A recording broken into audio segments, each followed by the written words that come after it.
Surat Paulus yang pertama kepada jemaat di Korintus. 1 Korintus pasal 1. Dari Paulus yang oleh kehendak Allah dipanggil menjadi Rasul Kristus Yesus.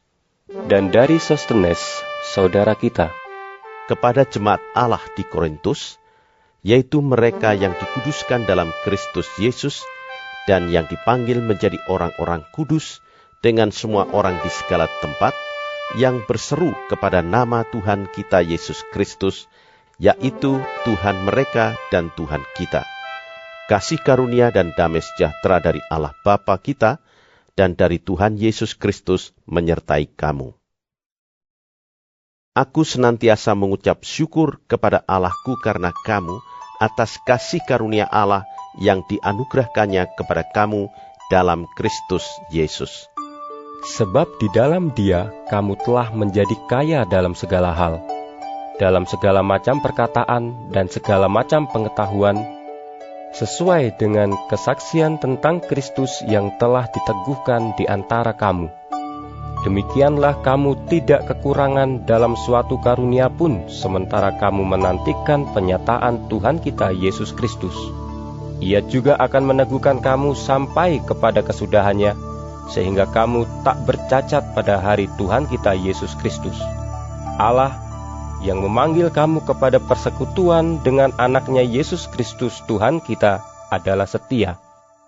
Tetapi aku menasihatkan kamu, saudara-saudara, demi nama Tuhan kita Yesus Kristus, supaya kamu seia sekata dan jangan ada perpecahan di antara kamu. Tetapi sebaliknya, supaya kamu erat bersatu dan sehati sepikir. Sebab, saudara-saudaraku, aku telah diberitahukan oleh orang-orang dari keluarga Chloe tentang kamu, bahwa ada perselisihan di antara kami. Yang aku maksudkan ialah bahwa kamu masing-masing berkata, aku dari golongan Paulus, atau aku dari golongan Apolos, atau aku dari golongan Kefas, atau aku dari golongan Kristus. Adakah Kristus terbagi-bagi? Adakah Paulus disalibkan karena kamu? Atau adakah kamu dibaptis dalam nama Paulus? Aku mengucap syukur bahwa tidak ada seorang pun juga di antara kamu yang aku baptis selain Krispus dan Gaius. Sehingga tidak ada orang yang dapat mengatakan bahwa kamu dibaptis dalam namaku. Juga keluarga Stefanus, aku yang membaptisnya. Kecuali mereka, aku tidak tahu. Entahkah ada lagi orang yang aku baptis? Sebab Kristus mengutus aku, bukan untuk membaptis, tetapi untuk memberitakan Injil. Dan itu pun bukan dengan hikmat perkataan, supaya salib Kristus jangan menjadi sia-sia. Sebab pemberitaan tentang salib memang adalah kebodohan bagi mereka yang akan binasa. Tetapi bagi kita yang diselamatkan, pemberitaan itu adalah kekuatan Allah.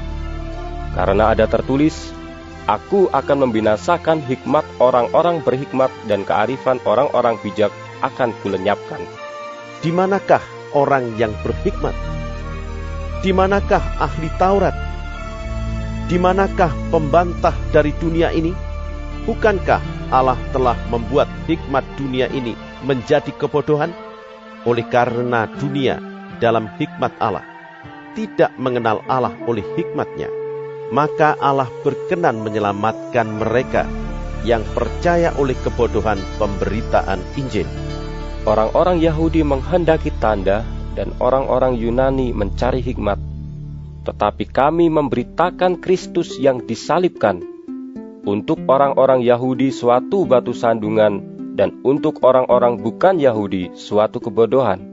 Tetapi untuk mereka yang dipanggil, baik orang Yahudi maupun orang bukan Yahudi, Kristus adalah kekuatan Allah dan hikmat Allah.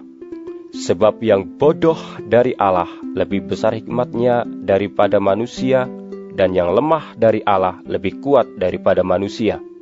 Ingat saja saudara-saudara, bagaimana keadaan kamu ketika kamu dipanggil. menurut ukuran manusia tidak banyak orang yang bijak, tidak banyak orang yang berpengaruh, tidak banyak orang yang terpandang. Tetapi apa yang bodoh bagi dunia, dipilih Allah untuk memalukan orang-orang yang berhikmat.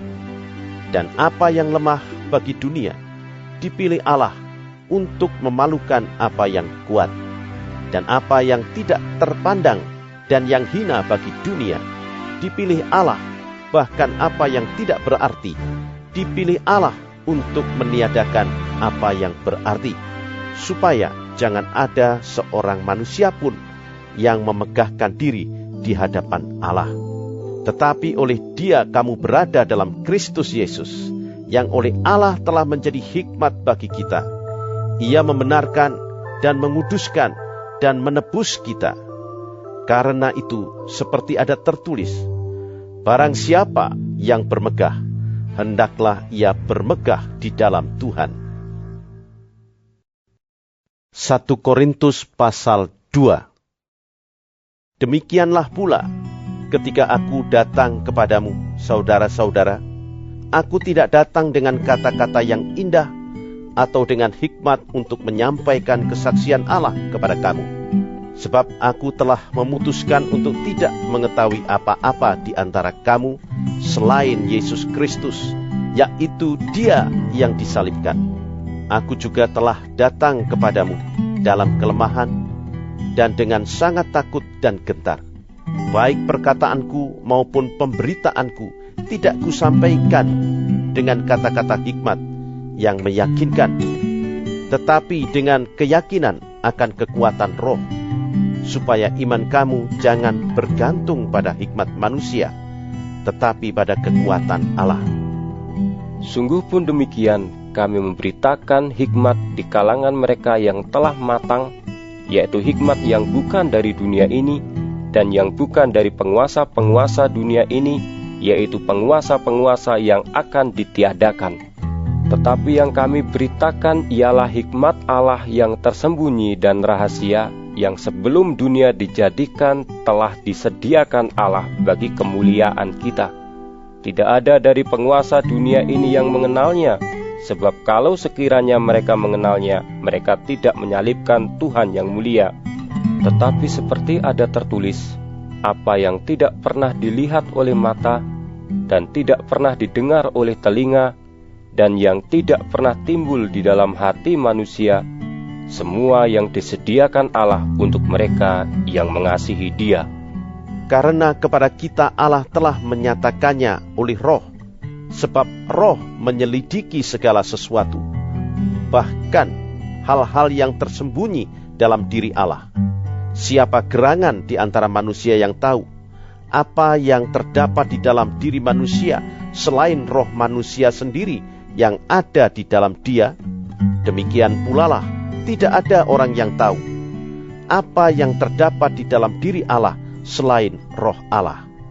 Kita tidak menerima roh dunia, tetapi roh yang berasal dari Allah, supaya kita tahu apa yang dikaruniakan Allah kepada kita. Dan karena kami menafsirkan hal-hal rohani kepada mereka yang mempunyai roh, kami berkata-kata tentang karunia-karunia Allah dengan perkataan yang bukan diajarkan kepada kami oleh hikmat manusia, tetapi oleh roh. Tetapi manusia duniawi tidak menerima apa yang berasal dari roh Allah, karena hal itu baginya adalah suatu kebodohan, dan ia tidak dapat memahaminya, sebab hal itu hanya dapat dinilai secara rohani.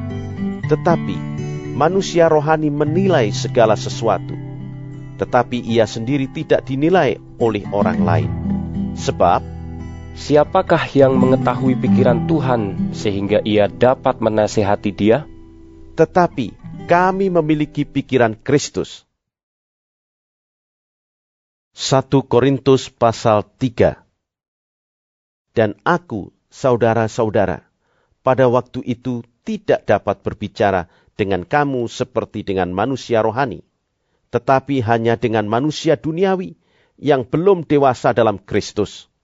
Susulah yang kuberikan kepadamu, bukanlah makanan keras, sebab kamu belum dapat menerimanya, dan sekarang pun kamu belum dapat menerimanya, karena kamu masih manusia duniawi.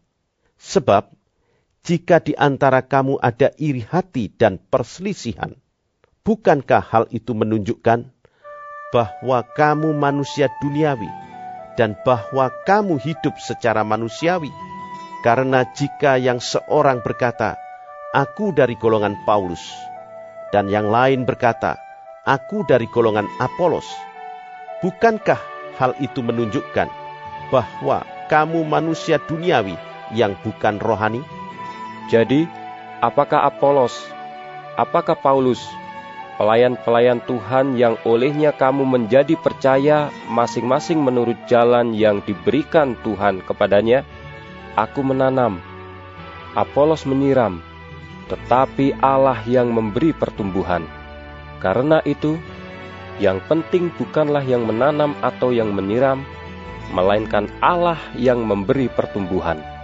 Baik yang menanam maupun yang menyiram adalah sama, dan masing-masing akan menerima upahnya sesuai dengan pekerjaannya sendiri.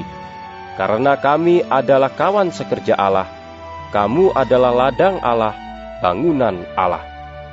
Sesuai dengan kasih karunia Allah yang dianugerahkan kepadaku, aku sebagai seorang ahli bangunan yang cakap telah meletakkan dasar, dan orang lain membangun terus di atasnya. Tetapi tiap-tiap orang harus memperhatikan bagaimana ia harus membangun di atasnya. Karena tidak ada seorang pun yang dapat meletakkan dasar lain daripada dasar yang telah diletakkan, yaitu Yesus Kristus.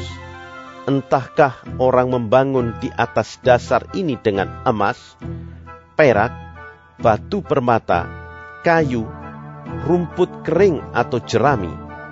Sekali kelak pekerjaan masing-masing orang akan nampak, karena hari Tuhan akan menyatakannya. Sebab ia akan nampak dengan api, dan bagaimana pekerjaan masing-masing orang akan diuji oleh api itu. Jika pekerjaan yang dibangun seseorang tahan uji, ia akan mendapat upah. Jika pekerjaannya terbakar, ia akan menderita kerugian, tetapi ia sendiri akan diselamatkan, tetapi seperti dari dalam api. Tidak tahukah kamu bahwa kamu adalah bait Allah, dan bahwa roh Allah diam di dalam kamu? Jika ada orang yang membinasakan bait Allah, maka Allah akan membinasakan dia, sebab bait Allah adalah kudus, dan bait Allah itu ialah kamu. Janganlah ada orang yang menipu dirinya sendiri. Jika ada di antara kamu yang menyangka dirinya berhikmat menurut dunia ini, biarlah ia menjadi bodoh supaya ia berhikmat. Karena hikmat dunia ini adalah kebodohan bagi Allah. Sebab ada tertulis, ia yang menangkap orang berhikmat dalam kecerdikannya. Dan di tempat lain, Tuhan mengetahui rancangan-rancangan orang berhikmat. Sesungguhnya semuanya sia-sia belaka. Karena itu, janganlah ada orang yang memegahkan dirinya atas manusia, sebab segala sesuatu adalah milikmu. Baik Paulus, Apolos, maupun Kefas, baik dunia, hidup maupun mati, baik waktu sekarang, maupun waktu yang akan datang. Semuanya kamu punya. Tetapi kamu adalah milik Kristus, dan Kristus adalah milik Allah. 1 Korintus pasal 4. Demikianlah hendaknya orang memandang kami sebagai hamba-hamba Kristus, yang kepadanya dipercayakan rahasia Allah, yang akhirnya dituntut dari pelayan-pelayan yang demikian ialah bahwa mereka ternyata dapat dipercayai. Bagiku, sedikit sekali artinya, entahkah aku dihakimi oleh kamu atau oleh suatu pengadilan manusia. Malahan, diriku sendiri pun tidak kuhakimi. Sebab, memang aku tidak sadar akan sesuatu, Tetapi bukan karena itulah aku dibenarkan. Dia yang menghakimi aku ialah Tuhan. Karena itu, janganlah menghakimi sebelum waktunya, yaitu sebelum Tuhan datang. Ia akan menerangi juga apa yang tersembunyi dalam kegelapan, dan ia akan memperlihatkan apa yang direncanakan di dalam hati. Maka tiap-tiap orang akan menerima pujian dari Allah. Saudara-saudara, kata-kata ini aku kenakan pada diriku sendiri dan pada Apolos karena kamu, supaya dari teladan kami, kamu belajar apakah artinya ungkapan, jangan melampaui yang ada tertulis, supaya jangan ada di antara kamu yang menyombongkan diri dengan jalan mengutamakan yang satu daripada yang lain. Sebab, siapakah yang menganggap engkau begitu penting, dan apakah yang engkau punyai yang tidak engkau terima? Dan jika engkau memang menerimanya, mengapakah engkau memegahkan diri seolah-olah engkau tidak menerimanya? Kamu telah kenyang, kamu telah menjadi kaya. Tanpa kami, kamu telah menjadi raja. Alangkah baiknya kalau benar demikian, bahwa kamu telah menjadi raja, sehingga kami pun turut menjadi raja dengan kamu. Sebab, menurut pendapatku, Allah memberikan kepada kami, para rasul, tempat yang paling rendah, sama seperti orang-orang yang telah dijatuhi hukuman mati. Sebab kami telah menjadi tontonan bagi dunia, bagi malaikat-malaikat dan bagi manusia. Kami bodoh oleh karena Kristus, tetapi kamu arif dalam Kristus. Kami lemah, tetapi kamu kuat. Kamu mulia, tetapi kami hina. Sampai pada saat ini kami lapar, haus, telanjang, dipukul, dan hidup mengembara. Kami melakukan pekerjaan tangan yang berat. Kalau kami dimaki, kami memberkati. Kalau kami dianiaya, kami sabar. Kalau kami difitnah, kami tetap menjawab dengan ramah. Kami telah menjadi sama dengan sampah dunia, sama dengan kotoran dari segala sesuatu, sampai pada saat ini. Hal ini kutuliskan bukan untuk memalukan kamu, tetapi untuk menegur kamu sebagai anak-anakku yang kukasihi. Sebab, sekalipun kamu mempunyai beribu-ribu pendidik dalam Kristus, kamu tidak mempunyai banyak bapa, karena akulah yang dalam Kristus Yesus telah menjadi bapamu oleh Injil yang kuberitakan kepadamu. Sebab itu, aku menasihatkan kamu, turutilah teladanku. Justru itulah sebabnya aku mengirimkan kepadamu Timotius, yang adalah anakku yang kekasih dan yang setia dalam Tuhan. Ia akan memperingatkan kamu akan hidup yang kuturuti dalam Kristus Yesus, seperti yang kuajarkan di mana-mana dalam setiap jemaat. Tetapi ada beberapa orang yang menjadi sombong, karena mereka menyangka bahwa aku tidak akan datang lagi kepadamu. Tetapi aku akan segera datang kepadamu kalau Tuhan menghendakinya. Maka aku akan tahu, bukan tentang perkataan orang-orang yang sombong itu, tetapi tentang kekuatan mereka. Sebab kerajaan Allah bukan terdiri dari perkataan, tetapi dari kuasa. Apakah yang kamu kehendaki? Haruskah aku datang kepadamu dengan cambuk atau dengan kasih dan dengan hati yang lemah lembut? 1 Korintus pasal 5. Memang orang mendengar bahwa ada percabulan di antara kamu, dan percabulan yang begitu rupa, seperti yang tidak terdapat sekalipun di antara bangsa-bangsa yang tidak mengenal Allah. yaitu bahwa ada orang yang hidup dengan istri ayahnya. Sekalipun demikian, kamu sombong. Tidakkah lebih patut kamu berduka cita dan menjauhkan orang yang melakukan hal itu dari tengah-tengah kamu? Sebab aku, sekalipun secara badani tidak hadir, tetapi secara rohani hadir. Aku, sama seperti aku hadir, telah menjatuhkan hukuman atas dia yang telah melakukan hal yang semacam itu.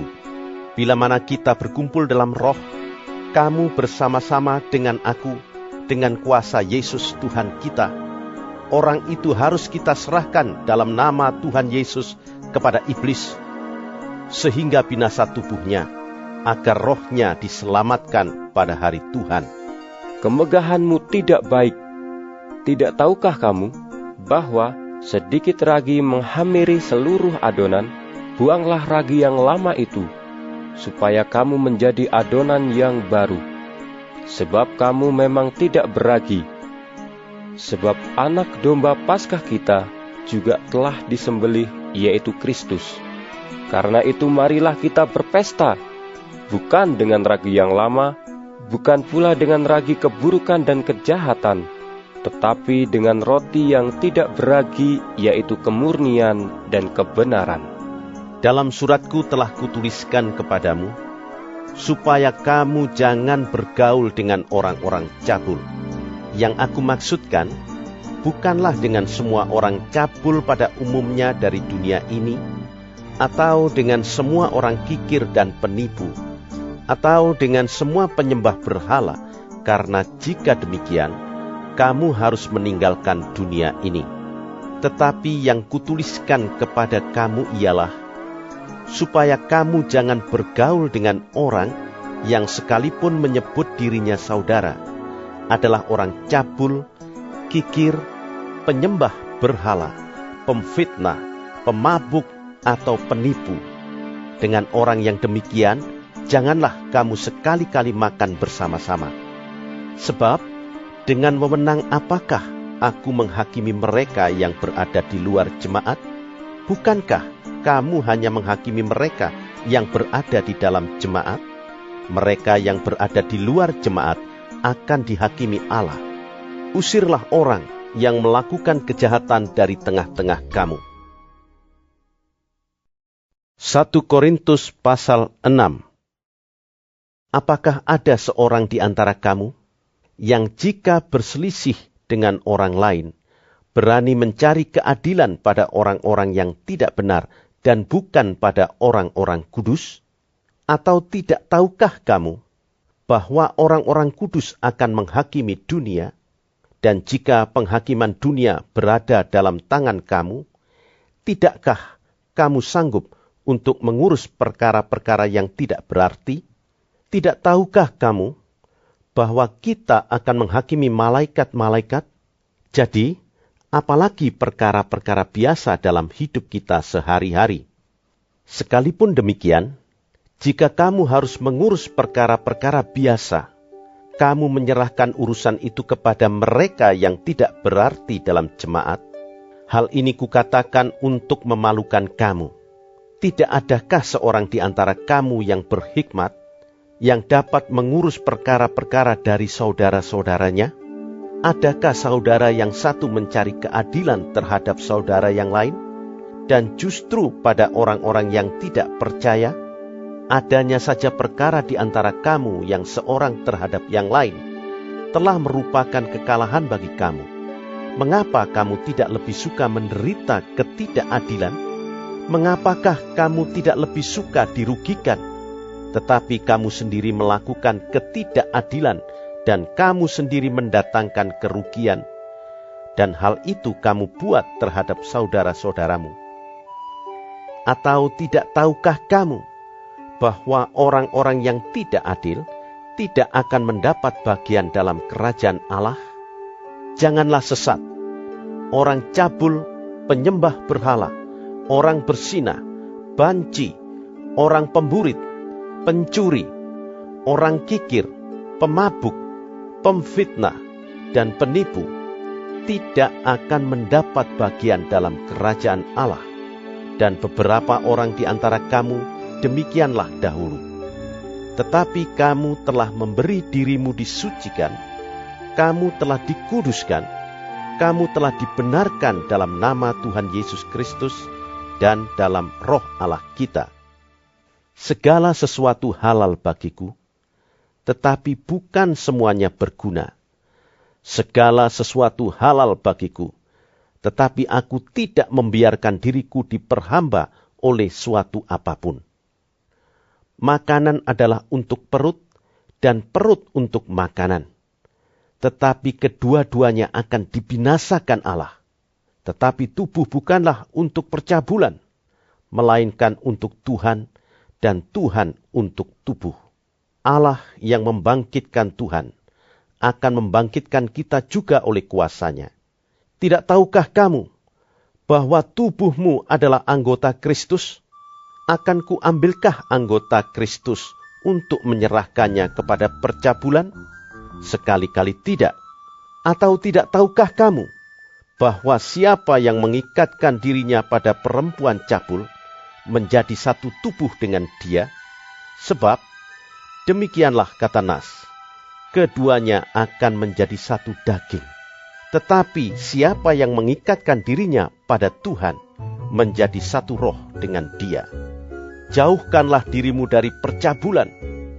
Setiap dosa lain yang dilakukan manusia terjadi di luar dirinya. Tetapi orang yang melakukan percabulan berdosa terhadap dirinya sendiri. Atau tidak tahukah kamu bahwa tubuhmu adalah bait Roh Kudus yang diam di dalam kamu, Roh Kudus yang kamu peroleh dari Allah, dan bahwa kamu bukan milik kamu sendiri, sebab kamu telah dibeli dan harganya telah lunas dibayar. Karena itu, muliakanlah Allah dengan tubuhmu. 1 Korintus pasal 7. Dan sekarang, tentang hal-hal yang kamu tuliskan kepadaku, adalah baik bagi laki-laki kalau ia tidak kawin. Tetapi mengingat bahaya percabulan, baiklah setiap laki-laki mempunyai istrinya sendiri, dan setiap perempuan mempunyai suaminya sendiri. Hendaklah suami memenuhi kewajibannya terhadap istrinya, demikian pula istri terhadap suaminya. Istri tidak berkuasa atas tubuhnya sendiri, tetapi suaminya. Demikian pula suami tidak berkuasa atas tubuhnya sendiri, tetapi istrinya. Janganlah kamu saling menjauhi, kecuali dengan persetujuan bersama untuk sementara waktu, supaya kamu mendapat kesempatan untuk berdoa. Sesudah itu, hendaklah kamu kembali hidup bersama-sama, supaya iblis jangan menggodai kamu, karena kamu tidak tahan bertarak. Hal ini kukatakan kepadamu sebagai kelonggaran, bukan sebagai perintah.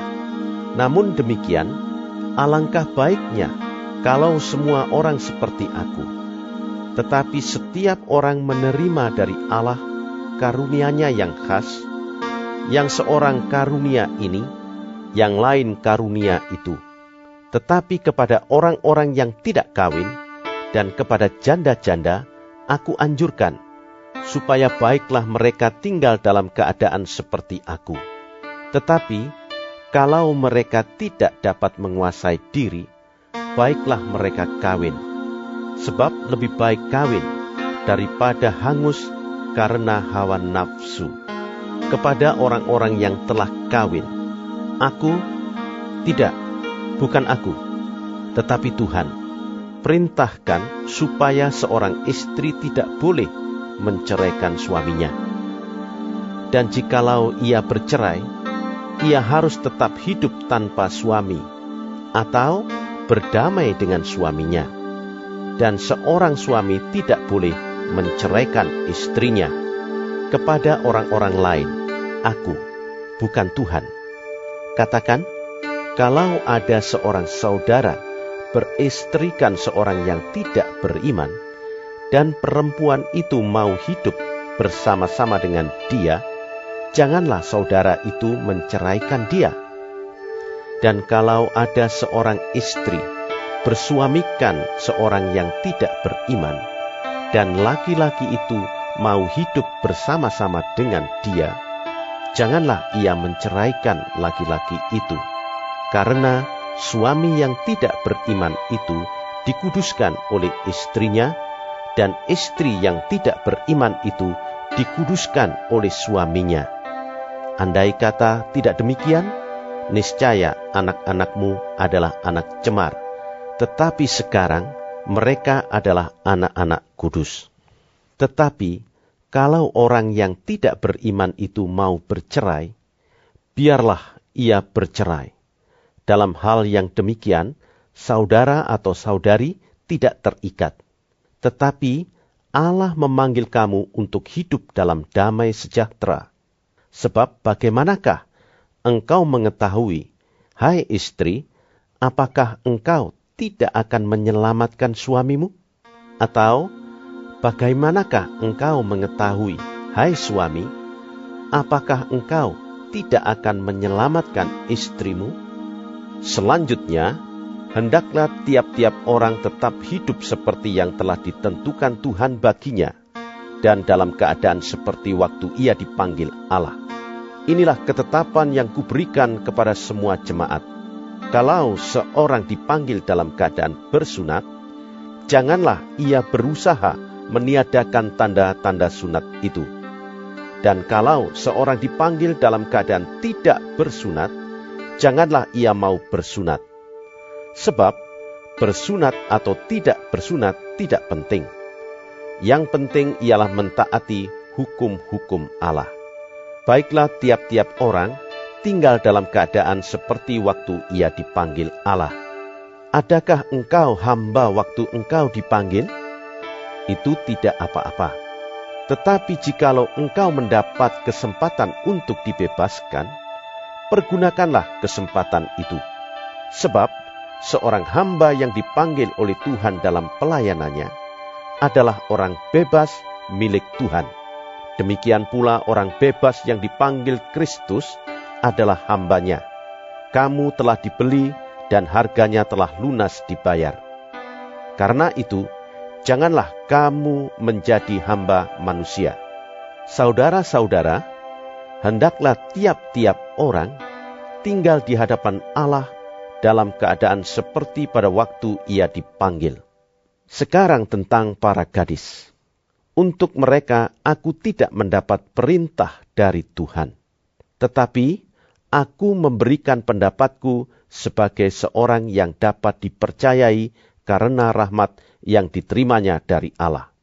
Aku berpendapat bahwa mengingat waktu darurat sekarang adalah baik bagi manusia untuk tetap dalam keadaannya. Adakah engkau terikat pada seorang perempuan? Janganlah engkau mengusahakan perceraian. Adakah engkau tidak terikat pada seorang perempuan? Janganlah engkau mencari seorang. Tetapi kalau engkau kawin, engkau tidak berdosa. Dan kalau seorang gadis kawin, ia tidak berbuat dosa. Tetapi orang-orang yang demikian akan ditimpa kesusahan badani, dan aku mau menghindarkan kamu dari kesusahan itu. Saudara-saudara, inilah yang kumaksudkan, yaitu waktu telah singkat. Karena itu, dalam waktu yang masih sisa ini, orang-orang yang beristri harus berlaku seolah-olah mereka tidak beristri. Dan orang-orang yang menangis seolah-olah tidak menangis. Dan orang-orang yang bergembira seolah-olah tidak bergembira. Dan orang-orang yang membeli seolah-olah tidak memiliki apa yang mereka beli. Pendeknya, orang-orang yang mempergunakan barang-barang duniawi seolah-olah sama sekali tidak mempergunakannya. Sebab dunia seperti yang kita kenal sekarang akan berlalu. Aku ingin supaya kamu hidup tanpa kekhawatiran. Orang yang tidak beristri memusatkan perhatiannya pada perkara Tuhan, bagaimana Tuhan berkenan kepadanya. Orang yang beristri memusatkan perhatiannya pada perkara duniawi, bagaimana ia dapat menyenangkan istrinya, dan dengan demikian perhatiannya terbagi-bagi. Perempuan yang tidak bersuami dan anak-anak gadis memusatkan perhatian mereka pada perkara Tuhan, supaya tubuh dan jiwa mereka kudus. Tetapi perempuan yang bersuami memusatkan perhatiannya pada perkara duniawi, bagaimana ia dapat menyenangkan suaminya? Semuanya ini kukatakan untuk kepentingan kamu sendiri, bukan untuk menghalang-halangi kamu dalam kebebasan kamu, tetapi sebaliknya supaya kamu melakukan apa yang benar dan baik dan melayani Tuhan tanpa gangguan. Tetapi jikalau seorang menyangka bahwa ia tidak berlaku wajar terhadap gadisnya, jika gadisnya itu telah bertambah tua dan ia benar-benar merasa bahwa mereka harus kawin, baiklah mereka kawin kalau ia menghendakinya. Hal itu bukan dosa. Tetapi kalau ada seorang yang tidak dipaksa untuk berbuat demikian, benar-benar yakin dalam hatinya dan benar-benar menguasai kemauannya, telah mengambil keputusan untuk tidak kawin dengan gadisnya, ia berbuat baik. Jadi, orang yang kawin dengan gadisnya berbuat baik, dan orang yang tidak kawin dengan gadisnya berbuat lebih baik. Istri terikat selama suaminya hidup. Kalau suaminya telah meninggal, ia bebas untuk kawin dengan siapa saja yang dikehendakinya, asal orang itu adalah seorang yang percaya. Tetapi menurut pendapatku, ia lebih berbahagia kalau ia tetap tinggal dalam keadaannya. Dan aku berpendapat bahwa aku juga mempunyai roh Allah. 1 Korintus pasal 8. Tentang daging persembahan berhala, kita tahu, kita semua mempunyai pengetahuan. Pengetahuan yang demikian membuat orang menjadi sombong, tetapi kasih membangun. Jika ada seorang menyangka bahwa ia mempunyai sesuatu pengetahuan, maka ia belum juga mencapai pengetahuan sebagaimana yang harus dicapainya. Tetapi orang yang mengasihi Allah, ia dikenal oleh Allah. Tentang hal makan daging persembahan berhala, kita tahu tidak ada berhala di dunia dan tidak ada Allah lain daripada Allah yang Esa. Sebab sungguh pun ada apa yang disebut Allah, baik di surga maupun di bumi. Dan memang benar ada banyak Allah dan banyak Tuhan yang demikian. Namun, bagi kita hanya ada satu Allah saja, yaitu Bapa, yang daripadanya berasal segala sesuatu, dan yang untuk Dia kita hidup, dan satu Tuhan saja, yaitu Yesus Kristus, yang olehnya segala sesuatu telah dijadikan, dan yang karena Dia kita hidup. Tetapi bukan semua orang yang mempunyai pengetahuan itu. Ada orang yang karena masih terus terikat pada berhala-berhala, makan daging itu sebagai daging persembahan berhala. Dan oleh karena hati nurani mereka lemah, hati nurani mereka itu dinodai olehnya. Makanan tidak membawa kita lebih dekat kepada Allah. Kita tidak rugi apa-apa kalau tidak kita makan, dan kita tidak untung apa-apa kalau kita makan. Tetapi jagalah, supaya kebebasanmu ini jangan menjadi batu sandungan bagi mereka yang lemah. Karena apabila orang melihat engkau yang mempunyai pengetahuan sedang duduk makan di dalam kuil berhala, bukankah orang yang lemah hati nuraninya itu dikuatkan untuk makan daging persembahan berhala? Dengan jalan demikian, orang yang lemah, yaitu saudaramu, yang untuknya Kristus telah mati, menjadi binasa karena pengetahuanmu. Jika engkau secara demikian berdosa terhadap saudara-saudaramu dan melukai hati nurani mereka yang lemah, engkau pada hakikatnya berdosa terhadap Kristus. Karena itu, apabila makanan menjadi batu sandungan bagi saudaraku, aku untuk selama-lamanya tidak akan mau makan daging lagi, supaya aku jangan menjadi batu sandungan bagi saudaraku. 1 Korintus pasal 9. Bukankah aku rasul? Bukankah aku orang bebas? Bukankah aku telah melihat Yesus Tuhan kita? Bukankah kamu adalah buah pekerjaanku dalam Tuhan? Sekalipun bagi orang lain, aku bukanlah rasul. Tetapi bagi kamu, aku adalah rasul. Sebab, hidupmu dalam Tuhan adalah meterai dari kerasulanku. Inilah pembelaanku terhadap mereka yang mengkritik aku. Tidakkah kami mempunyai hak untuk makan dan minum?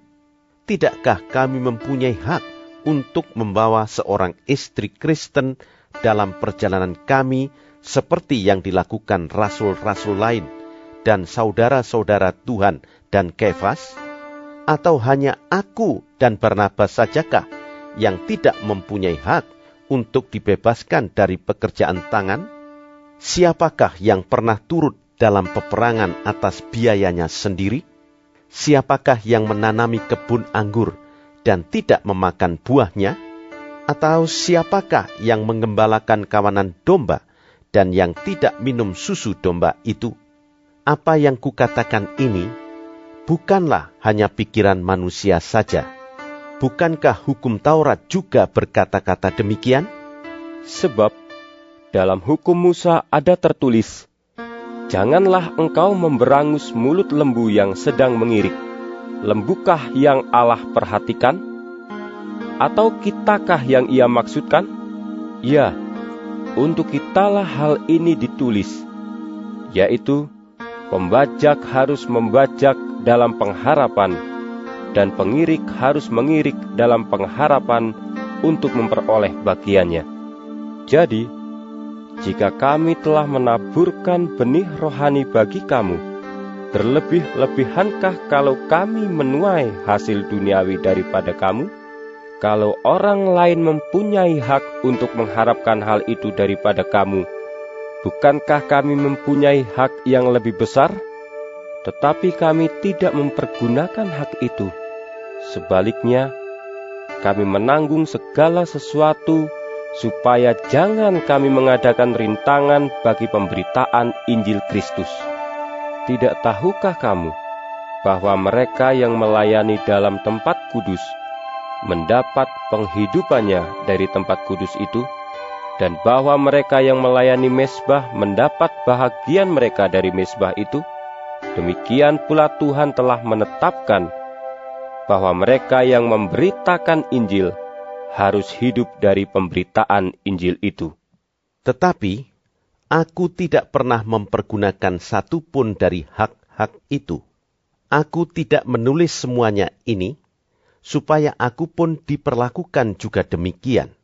Sebab aku lebih suka mati daripada...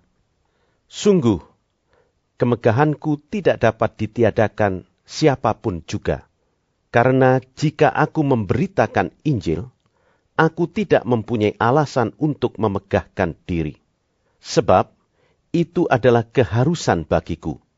Celakalah aku jika aku tidak memberitakan Injil.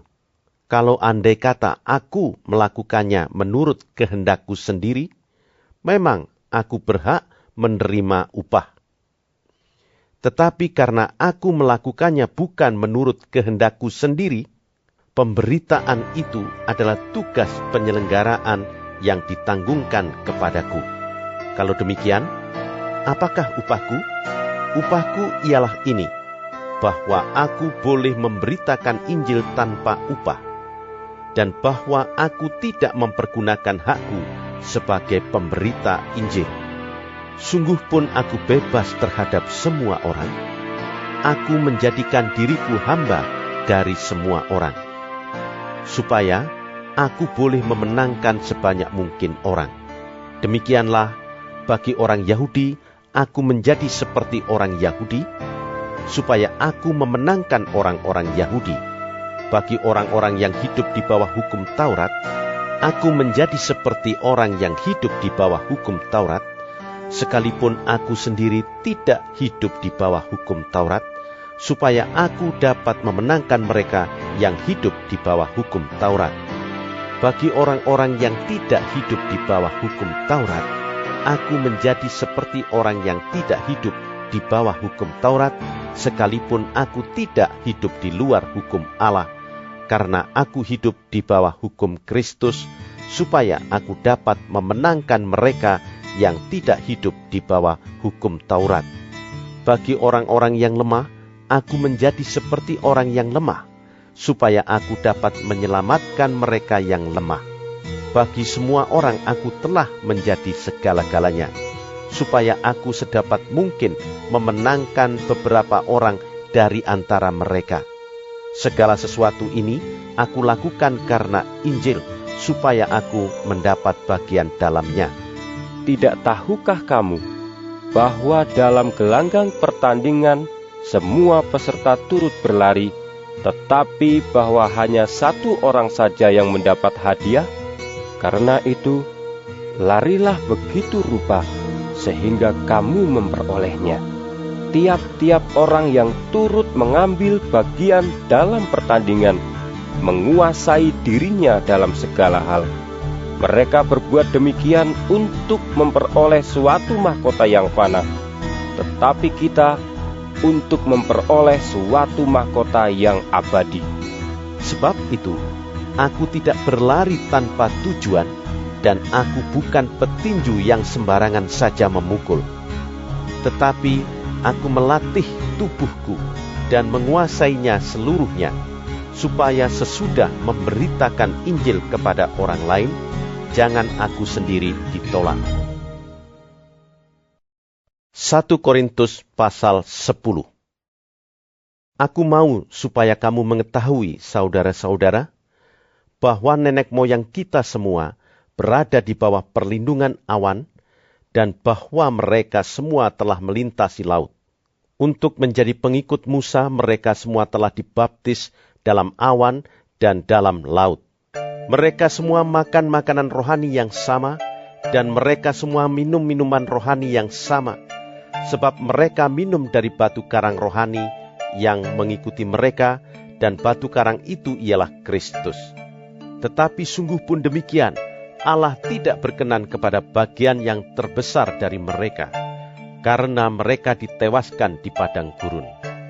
Semuanya ini telah terjadi sebagai contoh bagi kita untuk memperingatkan kita, supaya jangan kita menginginkan hal-hal yang jahat seperti yang telah mereka perbuat, dan supaya jangan kita menjadi penyembah-penyembah berhala sama seperti beberapa orang dari mereka. Seperti ada tertulis, maka duduklah bangsa itu untuk makan dan minum. Kemudian bangunlah mereka dan bersukaria. Janganlah kita melakukan percabulan seperti yang dilakukan oleh beberapa orang dari mereka, sehingga pada satu hari telah tewas 23.000 orang. Dan janganlah kita mencobai Tuhan seperti yang dilakukan oleh beberapa orang dari mereka, sehingga mereka mati dipagut ular. Dan janganlah bersungut-sungut seperti yang dilakukan oleh beberapa orang dari mereka, sehingga mereka dibinasakan oleh malaikat maut. Semuanya ini telah menimpa mereka sebagai contoh, dan dituliskan untuk menjadi peringatan bagi kita yang hidup pada waktu di mana zaman akhir telah tiba. Sebab itu, siapa yang menyangka bahwa ia teguh berdiri, hati-hatilah supaya ia jangan jatuh. Pencobaan-pencobaan yang kamu alami ialah pencobaan-pencobaan biasa yang tidak melebihi kekuatan manusia. Sebab Allah setia, dan karena itu Ia tidak akan membiarkan kamu dicobai melampaui kekuatanmu. Pada waktu kamu dicobai, Ia akan memberikan kepadamu jalan keluar, sehingga kamu dapat menanggungnya. Karena itu, saudara-saudaraku yang kekasih, jauhilah penyembahan berhala. Aku berbicara kepadamu sebagai orang-orang yang bijaksana. Pertimbangkanlah sendiri apa yang aku katakan. Bukankah cawan pengucapan syukur yang atasnya kita ucapkan syukur adalah persekutuan dengan darah Kristus? Bukankah roti yang kita pecah-pecahkan adalah persekutuan dengan tubuh Kristus? Karena roti adalah satu, maka kita sekalipun banyak adalah satu tubuh, karena kita semua mendapat bagian dalam roti yang satu itu. Perhatikanlah bangsa Israel menurut daging. Bukankah mereka yang makan apa yang dipersembahkan mendapat bagian dalam pelayanan mezbah? Apakah yang kumaksudkan dengan perkataan itu? Bahwa persembahan berhala adalah sesuatu? Atau bahwa berhala adalah sesuatu? Bukan. Apa yang kumaksudkan ialah bahwa persembahan mereka adalah persembahan kepada roh-roh jahat, bukan kepada Allah. Dan aku tidak mau bahwa kamu bersekutu dengan roh-roh jahat. Kamu tidak dapat minum dari cawan Tuhan dan juga dari cawan roh-roh jahat. Kamu tidak dapat mendapat bagian dalam perjamuan Tuhan dan juga dalam perjamuan roh-roh jahat. Atau maukah kita membangkitkan cemburu Tuhan? Apakah kita lebih kuat daripada Dia? Segala sesuatu diperbolehkan. Benar, tetapi bukan segala sesuatu berguna. Segala sesuatu diperbolehkan. Benar, tetapi bukan segala sesuatu membangun. Jangan seorang pun yang mencari keuntungannya sendiri, tetapi hendaklah tiap-tiap orang mencari keuntungan orang lain. Kamu boleh makan segala sesuatu yang dijual di pasar daging tanpa mengadakan pemeriksaan, karena keberatan-keberatan hati nurani, karena bumi serta segala isinya adalah milik Tuhan. Kalau kamu diundang makan oleh seorang yang tidak percaya, dan undangan itu kamu terima, makanlah apa saja yang dihidangkan kepadamu tanpa mengadakan pemeriksaan karena keberatan-keberatan hati nurani. Tetapi, kalau seorang berkata kepadamu, itu persembahan berhala, janganlah engkau memakannya. Oleh karena dia yang mengatakan hal itu kepadamu, dan karena keberatan-keberatan hati nurani. Yang aku maksudkan dengan keberatan-keberatan, bukanlah keberatan-keberatan hati nuranimu sendiri, tetapi keberatan-keberatan hati nurani orang lain itu. Mungkin ada orang yang berkata, mengapa kebebasanku harus ditentukan oleh keberatan-keberatan hati nurani orang lain? Kalau aku mengucap syukur atas apa yang aku turut memakannya, mengapa orang berkata jahat tentang aku karena makanan yang atasnya aku mengucap syukur? Aku menjawab, jika engkau makan, atau jika engkau minum, atau jika engkau melakukan sesuatu yang lain, lakukanlah semuanya itu untuk kemuliaan Allah. Janganlah kamu menimbulkan syak dalam hati orang, baik orang Yahudi atau orang Yunani maupun jemaat Allah. Sama seperti aku juga berusaha menyenangkan hati semua orang dalam segala hal, bukan untuk kepentingan diriku, tetapi untuk kepentingan orang banyak, supaya mereka beroleh selamat. 1 Korintus pasal 11. Jadilah pengikutku, sama seperti aku juga menjadi pengikut Kristus. Aku harus memuji kamu, sebab dalam segala sesuatu kamu tetap mengingat akan aku dan teguh berpegang pada ajaran yang kuteruskan kepadamu. Tetapi aku mau supaya kamu mengetahui hal ini, yaitu kepala dari tiap-tiap laki-laki ialah Kristus, kepala dari perempuan ialah laki-laki, dan kepala dari Kristus ialah Allah. tiap-tiap laki-laki yang berdoa atau bernubuat dengan kepala yang bertudung menghina kepalanya. Tetapi tiap-tiap perempuan yang berdoa atau bernubuat dengan kepala yang tidak bertudung menghina kepalanya, sebab ia sama dengan perempuan yang dicukur rambutnya. Sebab jika perempuan tidak mau menudungi kepalanya, maka haruslah ia juga menggunting rambutnya. Tetapi jika bagi perempuan adalah penghinaan bahwa rambutnya digunting atau dicukur, maka haruslah ia menudungi kepalanya.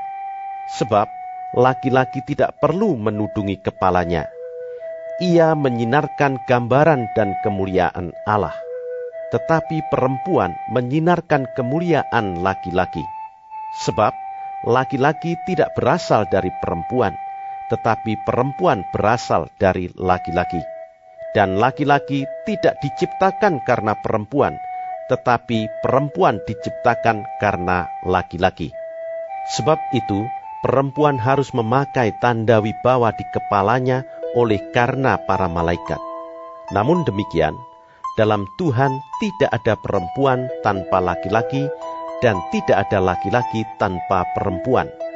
Sebab sama seperti perempuan berasal dari laki-laki, demikian pula laki-laki dilahirkan oleh perempuan, dan segala sesuatu berasal dari Allah. Pertimbangkanlah sendiri, patutkah perempuan berdoa kepada Allah dengan kepala yang tidak bertudung? Bukankah alam sendiri menyatakan kepadamu bahwa adalah kehinaan bagi laki-laki jika ia berambut panjang, tetapi bahwa adalah kehormatan bagi perempuan jika ia berambut panjang? Sebab rambut diberikan kepada perempuan untuk menjadi penudung. Tetapi jika ada orang yang mau membantah, kami maupun jemaat-jemaat Allah tidak mempunyai kebiasaan yang demikian. Dalam peraturan-peraturan yang berikut, aku tidak dapat memuji kamu, sebab pertemuan-pertemuanmu tidak mendatangkan kebaikan, tetapi mendatangkan keburukan. Sebab pertama-tama aku mendengar bahwa apabila kamu berkumpul sebagai jemaat, ada perpecahan di antara kamu, dan hal itu sedikit banyak aku percaya. Sebab di antara kamu harus ada perpecahan, supaya nyata nanti siapakah di antara kamu yang tahan uji. Apabila kamu berkumpul, kamu bukanlah berkumpul untuk makan perjamuan Tuhan. Sebab pada perjamuan itu tiap-tiap orang memakan dahulu makanannya sendiri, sehingga yang seorang lapar dan yang lain mabuk. Apakah kamu tidak mempunyai rumah sendiri untuk makan dan minum? Atau maukah kamu menghinakan jemaat Allah dan memalukan orang-orang yang tidak mempunyai apa-apa? Apakah yang kukatakan kepada kamu? Memuji kamu? Dalam hal ini aku tidak memuji. Sebab apa yang telah kuteruskan kepadamu, telah aku terima dari Tuhan, yaitu bahwa Tuhan Yesus pada malam waktu ia diserahkan, mengambil roti, dan sesudah itu ia mengucap syukur atasnya. Ia memecah-mecahkannya dan berkata, "Inilah tubuhku yang diserahkan bagi kamu. Perbuatlah ini menjadi peringatan akan aku." Demikian juga ia mengambil cawan sesudah makan, lalu berkata, "Cawan ini adalah perjanjian baru yang dimeteraikan oleh darahku. Perbuatlah ini setiap kali kamu meminumnya, menjadi peringatan akan aku. Sebab setiap kali kamu makan roti ini dan minum cawan ini, kamu memberitakan kematian Tuhan sampai ia datang. Jadi, barang siapa dengan cara yang tidak layak makan roti atau minum cawan Tuhan, ia berdosa terhadap tubuh dan darah Tuhan. Karena itu, hendaklah tiap-tiap orang menguji dirinya sendiri, dan baru sesudah itu ia makan roti dan minum dari cawan itu. Karena barang siapa makan dan minum tanpa mengakui tubuh Tuhan, ia mendatangkan hukuman atas dirinya. Sebab itu, banyak di antara kamu yang lemah dan sakit, dan tidak sedikit yang meninggal. Kalau kita menguji diri kita sendiri, hukuman tidak menimpa kita. Tetapi kalau kita menerima hukuman dari Tuhan, kita dididik supaya kita tidak akan dihukum bersama-sama dengan dunia. Karena itu, saudara-saudaraku, jika kamu berkumpul untuk makan, nantikanlah olehmu seorang akan yang lain. Kalau ada orang yang lapar, baiklah ia makan dahulu di rumahnya, supaya jangan kamu berkumpul untuk dihukum. Hal-hal yang lain akan kuatur kalau aku datang. 1 Korintus pasal 12. Sekarang tentang karunia-karunia roh. Aku mau saudara-saudara supaya kamu mengetahui kebenarannya. Kamu tahu bahwa pada waktu kamu masih belum mengenal Allah, kamu tanpa berpikir ditarik kepada berhala-berhala yang bisu. Karena itu, aku mau meyakinkan kamu bahwa tidak ada seorang pun yang berkata-kata oleh Roh Allah dapat berkata, "Terkutuklah Yesus." Dan tidak ada seorang pun yang dapat mengaku Yesus adalah Tuhan selain oleh Roh Kudus. Ada rupa-rupa karunia, tetapi satu roh. Dan ada rupa-rupa pelayanan, tetapi satu Tuhan. Dan ada berbagai-bagai perbuatan ajaib, tetapi Allah adalah satu yang mengerjakan semuanya dalam semua orang. Tetapi kepada tiap-tiap orang dikaruniakan penyataan roh untuk kepentingan bersama. Sebab kepada yang seorang roh memberikan karunia untuk berkata-kata dengan hikmat, dan kepada yang lain roh yang sama memberikan karunia berkata-kata dengan pengetahuan. Kepada yang seorang roh yang sama memberikan iman, dan kepada yang lain ia memberikan karunia untuk menyembuhkan.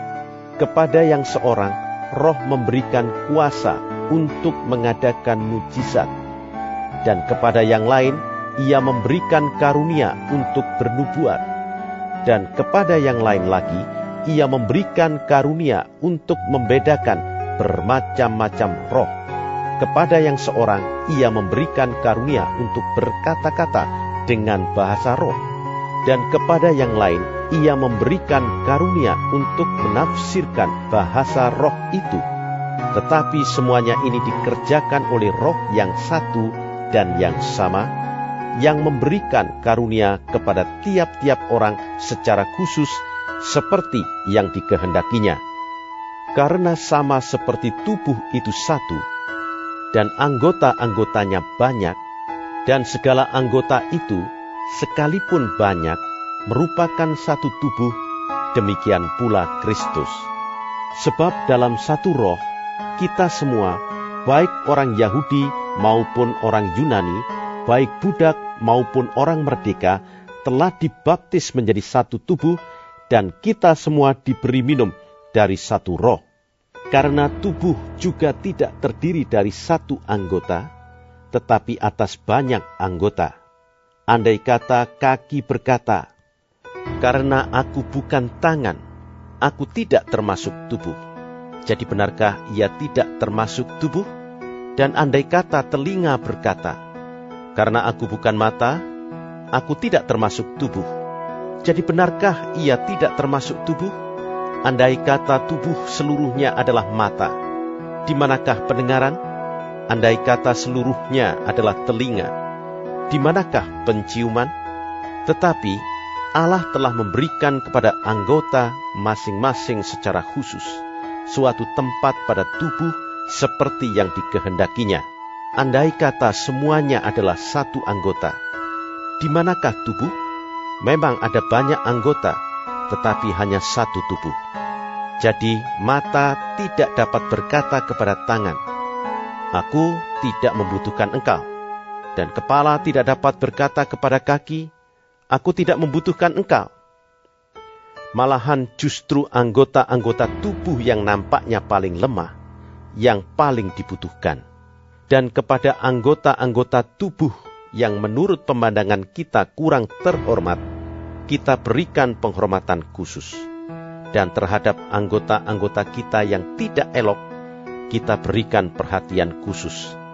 Hal itu tidak dibutuhkan oleh anggota-anggota kita yang elok. Allah telah menyusun tubuh kita begitu rupa sehingga kepada anggota-anggota yang tidak mulia diberikan penghormatan khusus, supaya jangan terjadi perpecahan dalam tubuh, tetapi supaya anggota-anggota yang berbeda itu saling memperhatikan. Karena itu, jika satu anggota menderita, semua anggota turut menderita. Jika satu anggota dihormati, semua anggota turut bersukacita. Kamu semua adalah tubuh Kristus, dan kamu masing-masing adalah anggotanya. Dan Allah telah menetapkan beberapa orang dalam jemaat. Pertama sebagai rasul, kedua sebagai nabi, ketiga sebagai pengajar. Selanjutnya, mereka yang mendapat karunia untuk mengadakan mujizat, untuk menyembuhkan, untuk melayani, untuk memimpin, dan untuk berkata-kata dalam bahasa roh. Adakah mereka semua rasul, atau nabi, atau pengajar? Adakah mereka semua mendapat karunia untuk mengadakan mujizat, atau untuk menyembuhkan, atau untuk berkata-kata dalam bahasa roh, atau untuk menafsirkan bahasa roh? Jadi, berusahalah untuk memperoleh karunia-karunia yang paling utama, dan aku menunjukkan kepadamu jalan yang lebih utama lagi. 1 Korintus pasal 13. Sekalipun aku dapat berkata-kata dengan semua bahasa manusia dan bahasa malaikat, tetapi jika aku tidak mempunyai kasih, aku sama dengan gong yang berkumandang dan canang yang gemerincing. Sekalipun aku mempunyai karunia untuk bernubuat, dan aku mengetahui segala rahasia dan memiliki seluruh pengetahuan, dan sekalipun aku memiliki iman yang sempurna untuk memindahkan gunung, tetapi jika aku tidak mempunyai kasih, aku sama sekali tidak berguna. Dan sekalipun aku membagi-bagikan segala sesuatu yang ada padaku, bahkan menyerahkan tubuhku untuk dibakar, tetapi jika aku tidak mempunyai kasih, sedikit pun tidak ada faedahnya bagiku. Kasih itu sabar, kasih itu murah hati, ia tidak cemburu, ia tidak memegahkan diri dan tidak sombong, ia tidak melakukan yang tidak sopan dan tidak mencari keuntungan diri sendiri, ia tidak pemarah dan tidak menyimpan kesalahan orang lain. Ia tidak bersukacita karena ketidakadilan, tetapi karena kebenaran. Ia menutupi segala sesuatu, percaya segala sesuatu, mengharapkan segala sesuatu, sabar menanggung segala sesuatu. Kasih tidak berkesudahan. Nubuat akan berakhir, bahasa roh akan berhenti, pengetahuan akan lenyap. Sebab pengetahuan kita tidak lengkap dan nubuat kita tidak sempurna. Tetapi jika yang sempurna tiba, maka yang tidak sempurna itu akan lenyap. Ketika aku kanak-kanak, aku berkata-kata seperti kanak-kanak. Aku merasa seperti kanak-kanak. Aku berpikir seperti kanak-kanak. Sekarang sesudah aku menjadi dewasa, aku meninggalkan sifat kanak-kanak itu.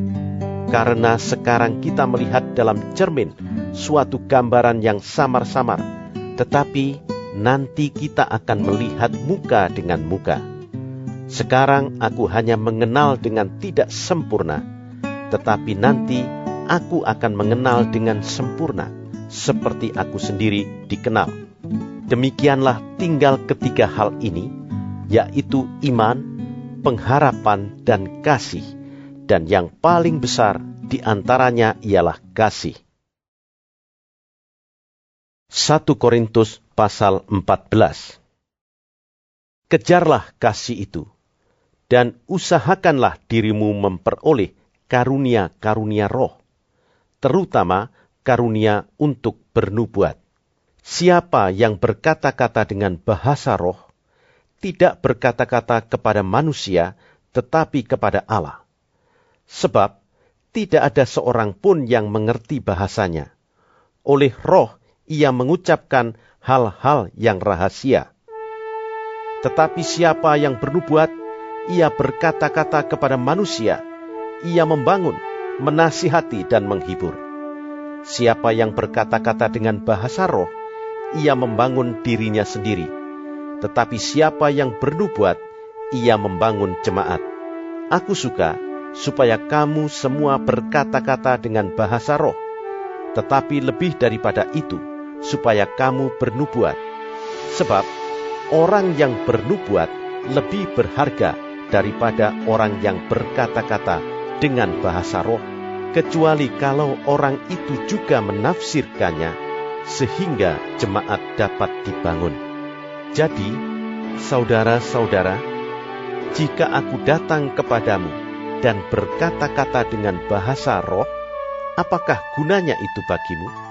Jika aku tidak menyampaikan kepadamu penyataan Allah, atau pengetahuan, atau nubuat, atau pengajaran, sama halnya dengan alat-alat yang tidak berjiwa, tetapi yang berbunyi seperti seruling dan kecapi. Bagaimanakah orang dapat mengetahui lagu apakah yang dimainkan seruling atau kecapi, kalau keduanya tidak mengeluarkan bunyi yang berbeda? Atau, jika nafiri tidak mengeluarkan bunyi yang terang, siapakah yang menyiapkan diri untuk berperang? Demikianlah juga kamu yang berkata-kata dengan bahasa roh. Jika kamu tidak mempergunakan kata-kata yang jelas, bagaimanakah orang dapat mengerti apa yang kamu katakan? Kata-katamu sia-sia saja, kamu ucapkan di udara. Ada banyak, entah berapa banyak, macam bahasa di dunia. Sekalipun demikian, tidak ada satu pun di antaranya yang mempunyai bunyi yang tidak berarti.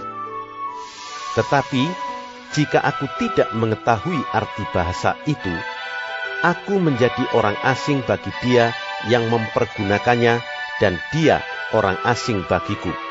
Demikian pula dengan kamu. Kamu memang berusaha untuk memperoleh karunia-karunia roh, tetapi lebih daripada itu, hendaklah kamu berusaha mempergunakannya untuk membangun jemaat. Karena itu, siapa yang berkata-kata dengan bahasa roh, ia harus berdoa supaya kepadanya diberikan juga karunia untuk menafsirkannya. Sebab, jika aku berdoa dengan bahasa roh, maka rohkulah yang berdoa, tetapi akal budiku tidak turut berdoa. Jadi, apakah yang harus kubuat? Aku akan berdoa dengan rohku, tetapi aku akan berdoa juga dengan akal budiku. Aku akan menyanyi dan memuji dengan rohku, tetapi aku akan menyanyi dan memuji juga dengan akal budiku.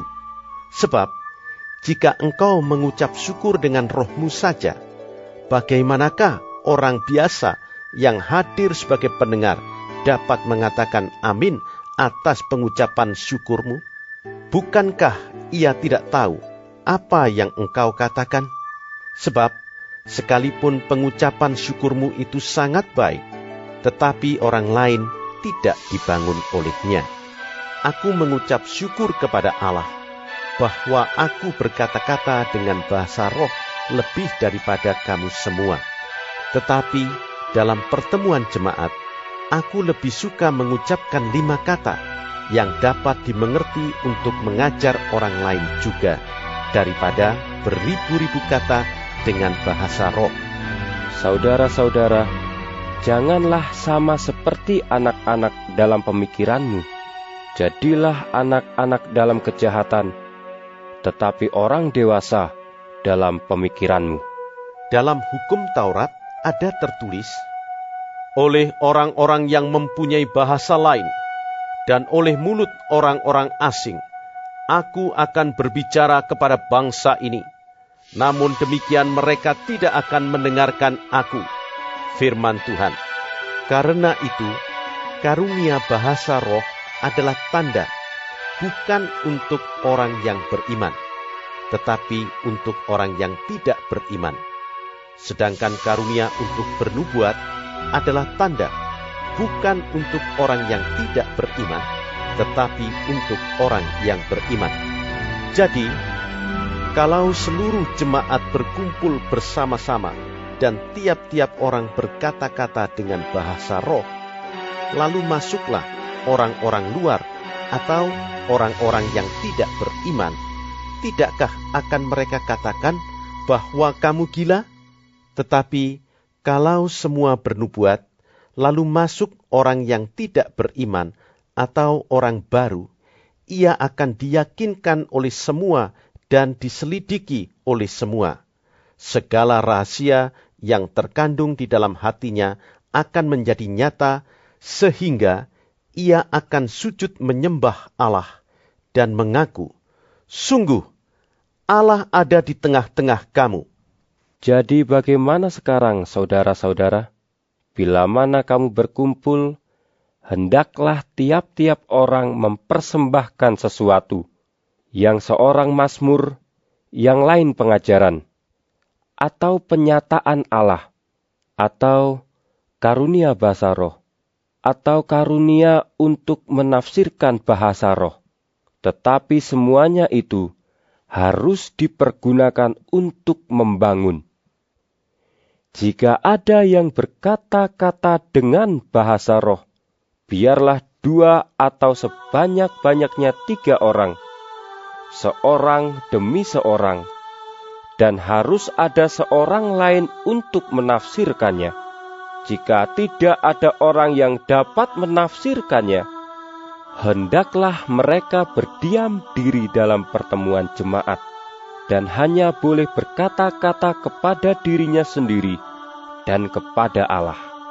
Tentang nabi-nabi, baiklah 2 atau 3 orang di antaranya berkata-kata, dan yang lain menanggapi apa yang mereka katakan. Tetapi jika seorang lain yang duduk di situ mendapat penyataan, maka yang pertama itu harus berdiam diri. Sebab kamu semua boleh bernubuat seorang demi seorang, sehingga kamu semua dapat belajar dan beroleh kekuatan. Karunia nabi takluk kepada nabi-nabi. Sebab Allah tidak menghendaki kekacauan, tetapi damai sejahtera. Sama seperti dalam semua jemaat orang-orang kudus, perempuan-perempuan harus berdiam diri dalam pertemuan-pertemuan jemaat. Sebab mereka tidak diperbolehkan untuk berbicara. Mereka harus menundukkan diri seperti yang dikatakan juga oleh hukum Taurat. Jika mereka ingin mengetahui sesuatu, baiklah mereka menanyakannya kepada suaminya di rumah. Sebab tidak sopan bagi perempuan untuk berbicara dalam pertemuan jemaat. Atau adakah firman Allah mulai dari kamu? Atau hanya kepada kamu sajakah firman itu telah datang? Jika seorang menganggap dirinya nabi atau orang yang mendapat karunia rohani, ia harus sadar bahwa apa yang kukatakan kepadamu adalah perintah Tuhan. Tetapi jika ia tidak mengindahkannya, janganlah kamu mengindahkan dia. Karena itu, saudara-saudaraku, usahakanlah dirimu untuk memperoleh karunia untuk bernubuat, dan janganlah melarang orang yang berkata-kata dengan bahasa roh. Tetapi segala sesuatu harus berlangsung dengan sopan dan teratur. 1 Korintus pasal 15. Dan sekarang, saudara-saudara, aku mau mengingatkan kamu kepada Injil yang aku beritakan kepadamu, dan yang kamu terima, dan yang di dalamnya kamu teguh berdiri. Oleh Injil itu kamu diselamatkan, asal kamu teguh berpegang padanya, seperti yang telah kuberitakan kepadamu, kecuali kalau kamu telah sia-sia saja menjadi percaya. Sebab yang sangat penting telah kusampaikan kepadamu, yaitu apa yang telah kuterima sendiri, ialah bahwa Kristus telah mati karena dosa-dosa kita sesuai dengan kitab suci, bahwa ia telah dikuburkan, dan bahwa ia telah dibangkitkan pada hari yang ketiga sesuai dengan kitab suci, bahwa ia telah menampakkan diri kepada Kefas dan kemudian kepada ke-12 muridnya. Sesudah itu, ia menampakkan diri kepada lebih dari 500 saudara sekaligus. Kebanyakan dari mereka masih hidup sampai sekarang, tetapi beberapa di antaranya telah meninggal.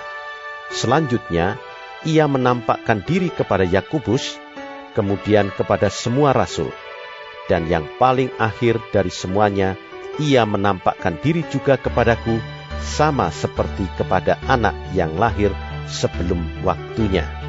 Karena aku adalah yang paling hina dari semua rasul, bahkan tidak layak disebut rasul, sebab aku telah menganiaya jemaat Allah. Tetapi karena kasih karunia Allah, aku adalah sebagaimana aku ada sekarang, dan kasih karunia yang dianugerahkannya kepadaku tidak sia-sia. Sebaliknya, aku telah bekerja lebih keras daripada mereka semua, tetapi bukannya aku, melainkan kasih karunia Allah yang menyertai aku. Sebab itu, baik aku maupun mereka, demikianlah kami mengajar, dan demikianlah kamu menjadi percaya. Jadi, bila mana kami beritakan bahwa Kristus dibangkitkan dari antara orang mati, bagaimana mungkin ada di antara kamu yang mengatakan bahwa tidak ada kebangkitan orang mati? Kalau tidak ada kebangkitan orang mati, maka Kristus juga tidak dibangkitkan. Tetapi, andai kata Kristus tidak dibangkitkan, maka sia-sialah pemberitaan kami, dan sia-sialah juga kepercayaan kamu. Lebih daripada itu, kami ternyata berdusta terhadap Allah, karena tentang Dia kami katakan bahwa Ia telah membangkitkan Kristus, padahal Ia tidak membangkitkannya. Kalau andai kata benar bahwa orang mati tidak dibangkitkan. Sebab jika benar orang mati tidak dibangkitkan, maka Kristus juga tidak dibangkitkan. Dan jika Kristus tidak dibangkitkan, maka sia-sialah kepercayaan kamu, dan kamu masih hidup dalam dosamu. Demikianlah binasa juga orang-orang yang mati dalam Kristus. Jikalau kita hanya dalam hidup ini saja menaruh pengharapan pada Kristus, maka kita adalah orang-orang yang paling malang dari segala manusia. Tetapi yang benar ialah bahwa Kristus telah dibangkitkan dari antara orang mati sebagai yang sulung dari orang-orang yang telah meninggal. Sebab sama seperti maut datang karena satu orang manusia, demikian juga kebangkitan orang mati datang karena satu orang manusia. Karena sama seperti semua orang mati dalam persekutuan dengan Adam, demikian pula semua orang akan dihidupkan kembali dalam persekutuan dengan Kristus. Tetapi tiap-tiap orang menurut urutannya. Kristus sebagai buah sulung, sesudah itu mereka yang menjadi miliknya pada waktu kedatangannya. Kemudian tiba kesudahannya, yaitu bila mana ia menyerahkan kerajaan kepada Allah Bapa, sesudah ia membinasakan segala pemerintahan, kekuasaan, dan kekuatan. Karena ia harus memegang pemerintahan sebagai raja sampai Allah meletakkan semua musuhnya di bawah kakinya. Musuh yang terakhir yang dibinasakan ialah maut, sebab segala sesuatu telah ditaklukkannya di bawah kakinya. Tetapi kalau dikatakan bahwa segala sesuatu telah ditaklukkan, maka teranglah bahwa Ia sendiri yang telah menaklukkan segala sesuatu di bawah kaki Kristus itu tidak termasuk di dalamnya. Tetapi kalau segala sesuatu telah ditaklukkan di bawah Kristus, maka Ia sendiri sebagai anak akan menaklukkan dirinya di bawah Dia yang telah menaklukkan segala sesuatu di bawahnya, supaya Allah menjadi semua di dalam semua. Jika tidak demikian, apakah faedahnya perbuatan orang-orang yang dibaptis bagi orang mati? Kalau orang mati sama sekali tidak dibangkitkan, mengapa mereka mau dibaptis bagi orang-orang yang telah meninggal? Dan kami juga, mengapakah kami setiap saat membawa diri kami ke dalam bahaya? Saudara-saudara, tiap-tiap hari aku berhadapan dengan maut. Demi kebanggaanku akan kamu dalam Kristus Yesus, Tuhan kita, aku katakan bahwa hal ini benar. Kalau hanya berdasarkan pertimbangan-pertimbangan manusia saja, aku telah berjuang melawan binatang buas di Efesus. Apakah gunanya hal itu bagiku? Jika orang mati tidak dibangkitkan, maka marilah kita makan dan minum, sebab besok kita mati. Janganlah kamu sesat. Pergaulan yang buruk merusakkan kebiasaan yang baik. Sadarlah kembali sebaik-baiknya, dan jangan berbuat dosa lagi. Ada di antara kamu yang tidak mengenal Allah. Hal ini kukatakan supaya kamu merasa malu. Tetapi mungkin ada orang yang bertanya, bagaimanakah orang mati dibangkitkan? Dan dengan tubuh apakah mereka akan datang kembali? Hai orang bodoh, apa yang engkau sendiri taburkan tidak akan tumbuh dan hidup kalau ia tidak mati dahulu. Dan yang engkau taburkan bukanlah tubuh tanaman yang akan tumbuh, tetapi biji yang tidak berkulit, umpamanya biji gandum atau biji lain. Tetapi Allah memberikan kepadanya suatu tubuh seperti yang dikehendakinya. Ia memberikan kepada tiap-tiap biji tubuhnya sendiri. Bukan semua daging sama. Daging manusia lain daripada daging binatang, lain daripada daging burung, lain daripada daging ikan. Ada tubuh sorgawi dan ada tubuh duniawi. Tetapi kemuliaan tubuh sorgawi lain daripada kemuliaan tubuh duniawi. Kemuliaan matahari lain daripada kemuliaan bulan, dan kemuliaan bulan lain daripada kemuliaan bintang-bintang, dan kemuliaan bintang yang satu berbeda dengan kemuliaan bintang yang lain. Demikianlah pula halnya dengan kebangkitan orang mati. Ditaburkan dalam kebinasaan, dibangkitkan dalam ketidakbinasaan. Ditaburkan dalam kehinaan, dibangkitkan dalam kemuliaan. Ditaburkan dalam kelemahan, dibangkitkan dalam kekuatan. Yang ditaburkan adalah tubuh alamiah, yang dibangkitkan adalah tubuh rohaniah. Jika ada tubuh alamiah, maka ada pula tubuh rohaniah.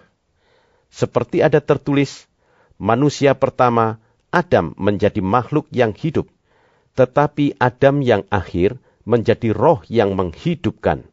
Tetapi yang mula-mula datang bukanlah yang rohaniah, tetapi yang alamiah, kemudian barulah datang yang rohaniah. Manusia pertama berasal dari debu tanah dan bersifat jasmani. Manusia kedua berasal dari sorga. Makhluk-makhluk alamiah sama dengan dia yang berasal dari debu tanah, dan makhluk-makhluk surgawi sama dengan dia yang berasal dari sorga. Sama seperti kita telah memakai rupa dari yang alamiah, demikian pula kita akan memakai rupa dari yang surgawi.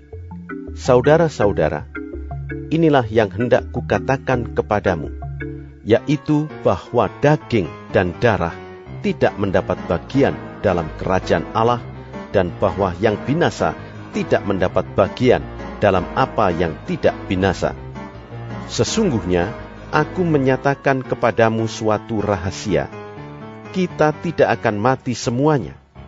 tetapi kita semuanya akan diubah dalam sekejap mata pada waktu bunyi nafiri yang terakhir. Sebab nafiri akan berbunyi, dan orang-orang mati akan dibangkitkan dalam keadaan yang tidak dapat binasa, dan kita semua akan diubah. Karena yang dapat binasa ini harus mengenakan yang tidak dapat binasa, dan yang dapat mati ini harus mengenakan yang tidak dapat mati. Dan sesudah yang dapat binasa ini mengenakan yang tidak dapat binasa, dan yang dapat mati ini mengenakan yang tidak dapat mati, maka akan genaplah firman Tuhan yang tertulis, maut telah ditelan dalam kemenangan. Hai maut, di manakah kemenanganmu? Hai maut, di manakah sengatmu? Sengat maut ialah dosa, dan kuasa dosa ialah hukum Taurat. Tetapi syukur kepada Allah yang telah memberikan kepada kita kemenangan oleh Yesus Kristus Tuhan kita. Karena itu, saudara-saudaraku yang kekasih, berdirilah teguh, jangan goyah, dan giatlah selalu dalam pekerjaan Tuhan. Sebab kamu tahu bahwa dalam persekutuan dengan Tuhan, jerih payahmu tidak sia-sia. 1 Korintus pasal 16. Tentang pengumpulan uang bagi orang-orang kudus, hendaklah kamu berbuat sesuai dengan petunjuk-petunjuk yang kuberikan kepada jemaat-jemaat di Galatia. Pada hari pertama dari tiap-tiap minggu, hendaklah kamu masing-masing sesuai dengan apa yang kamu peroleh, menyisihkan sesuatu dan menyimpannya di rumah, supaya jangan pengumpulan itu baru diadakan kalau aku datang. Sesudah aku tiba, aku akan mengutus orang-orang yang kamu anggap layak dengan surat ke Yerusalem untuk menyampaikan pemberianmu. Kalau ternyata penting bahwa aku juga pergi, maka mereka akan pergi bersama-sama dengan aku. Aku akan datang kepadamu sesudah aku melintasi Makedonia, sebab aku akan melintasi Makedonia. Dan di Korintus mungkin aku akan tinggal beberapa lamanya dengan kamu, atau mungkin aku akan tinggal selama musim dingin, sehingga kamu dapat menolong aku untuk melanjutkan perjalananku. Sebab sekarang aku tidak mau melihat kamu hanya sepintas lalu saja. Aku harap dapat tinggal agak lama dengan kamu jika diperkenankan Tuhan. Tetapi aku akan tinggal di Efesus sampai hari raya Pentakosta, sebab di sini banyak kesempatan bagiku untuk mengerjakan pekerjaan yang besar dan penting, sekalipun ada banyak penentang. Jika Timotius datang kepadamu, usahakanlah supaya ia berada di tengah-tengah kamu tanpa takut, sebab ia mengerjakan pekerjaan Tuhan sama seperti aku. Jadi, janganlah ada orang yang menganggapnya rendah, tetapi tolonglah dia supaya ia melanjutkan perjalanannya dengan selamat, agar ia datang kembali kepadaku, sebab aku di sini menunggu kedatangannya bersama-sama dengan saudara-saudara yang lain. Tentang saudara Apolos, telah berulang-ulang aku mendesaknya untuk bersama-sama dengan saudara-saudara lain mengunjungi kamu, tetapi ia sama sekali tidak mau datang sekarang. Kalau ada kesempatan baik nanti, ia akan datang. Berjaga-jagalah, berdirilah dengan teguh dalam iman, bersikaplah sebagai laki-laki, dan tetap kuat. Lakukanlah segala pekerjaanmu dalam kasih. Ada suatu permintaan lagi kepadamu, saudara-saudara. Kamu tahu bahwa Stefanus dan keluarganya adalah orang-orang yang pertama-tama bertobat di Akhaya, dan bahwa mereka telah mengabdikan diri kepada pelayanan orang-orang kudus.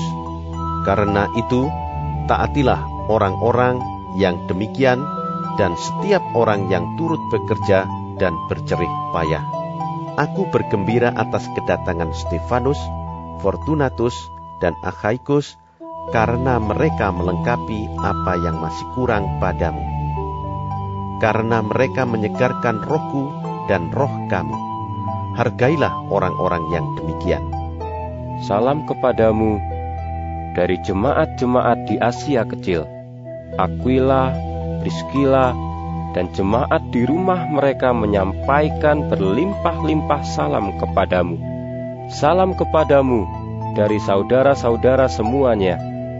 Sampaikanlah salam seorang kepada yang lain dengan cium kudus. Dengan tanganku sendiri aku menulis ini, salam dari Paulus. Siapa yang tidak mengasihi Tuhan, terkutuklah ia. Maranatha. Kasih karunia Tuhan Yesus menyertai kamu. Kasihku menyertai kamu sekalian dalam Kristus Yesus.